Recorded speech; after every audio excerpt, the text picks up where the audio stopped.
Part 2. The Calling of Moses. As Moses wandered in the vast wilderness, he spent years tending to flocks, living a humble life far from the opulence of the Egyptian palace.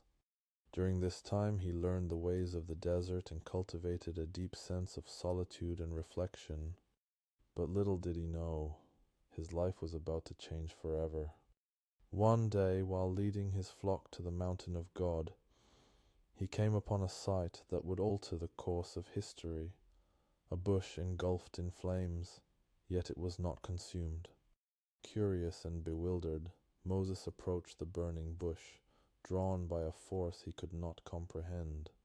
As he drew near, a voice called out from the midst of the flames, "Moses, Moses!" He responded, "Here I am." The voice instructed him to remove his sandals, for he was standing on holy ground. The Lord revealed his plan to Moses. He had heard the cries of the Hebrew people and was aware of their suffering under Pharaoh's rule. God chose Moses to be his messenger, to go back to Egypt and lead his people to freedom. Moses felt a surge of doubt and fear. "Who am I that I should go to Pharaoh and bring the Israelites out of Egypt?" he questioned. The Lord reassured him, saying, "I will be with you."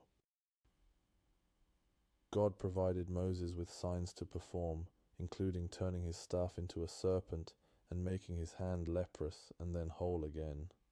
Yet still Moses hesitated. "What if they do not believe me?" he pleaded. God instructed him to tell them, "I Am has sent me to you."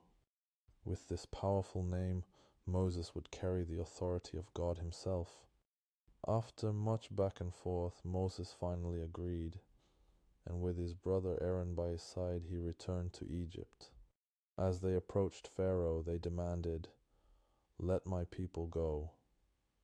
But Pharaoh's heart was hardened, and he refused, leading to a series of confrontations between Moses and the powerful ruler. In these encounters, God demonstrated his might through miraculous signs and plagues that struck the land of Egypt. With each act, Pharaoh's resistance grew, but so did Moses' resolve. He understood that his mission was not just about freeing the Israelites, but also about revealing God's sovereignty to both his people and their oppressors.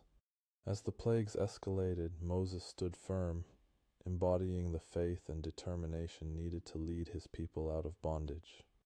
Join us in the next part, where we will delve into the climactic events that would ultimately lead to the liberation of the Israelites and the establishment of their identity as God's chosen people.